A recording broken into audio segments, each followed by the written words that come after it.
अवांजी समातुन ताईं radio voice of Sindh London. यादगिरियुनि जा वर्क वरायासीं पए त काल हिकु पोस्टर नज़रनि मां गुज़रे जंहिंमें सिंध लाइ जाखोड़ींदे सिंध सां मुहबत जे ॾोह में बांदी बणिजी वियल इनाम अब्बासी जे सालगिरह जी ॻाल्हि थियल हुई। तारीख़ जे अमल वर्कनि जा पेरा खणंदे जॾहिं इनसाइक्लोपीडिया सिंधियाना जा वर्क वरायासीं त उन ॿुधायो नौजवान शाइर कहाणीकार ऐं ड्रामा निगार इनामुल्लाह अब्बासी अलमारूफ़ इनाम सिंधीअ जो जनम ॾींहुं 10 जून ते आहे ऐं हूअ 10 जून 1971 ते लाड़काणे में पैदा थियो। पाण यादगिरियुनि जा वर्क वराईंदे इहो बि ॼातोसीं त हूअ सिंध जे इश्क में बांदी बणिजी वियो। हुन प्यादल मार्च बि कया ऐं मुसलसिल जाखोड़ींदो रहियो। जॾहिं मोरो सानियो थियो त हुन मोरे सानीअ ख़िलाफ़ एहतजाज जो ऐलान कयो, जंहिंजे ॾोह में वक़्त जे हुक्मरान खेसि बांदी बणाए छॾियो। तोड़े जो कुझु केसनि में हुन जी ज़मानत बि थी चुकी आहे, पर केतिरा ई केस अॼु बि हुन जी आज़ादी में रुकावट बणियल आहिनि। हू हाणे जॾहिं क़ैदी बणियल आहे, पर तॾहिं बि हूअ सिंध लाइ जाखोड़ जो जज़्बो रखे थो।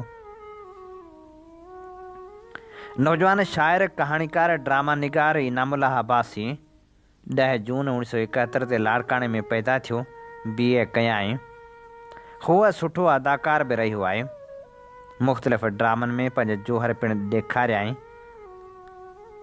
ड्रामा टुटल तारूं ऐं पंहिंजो घर में पिणु हुन अदाकारी कई। अदब में संदसि निमाया ख़िदमतूं आहिनि। 1994 खां नओं न्यापो नाले माहवार रिसालो शुरू कयाईं, जंहिंजा 90 खां मथे शुमारा एडिट करे छपराए चुको। हीउ रिसालो सिंधी अदब में सुठी हैसियत माणे चुको आहे। हुन नओं न्यापो एकेडमी पारां नामवर शाइर ताजल बेवस ऐं ॿियनि लेखकनि जा केतिरा ई किताब छपराया।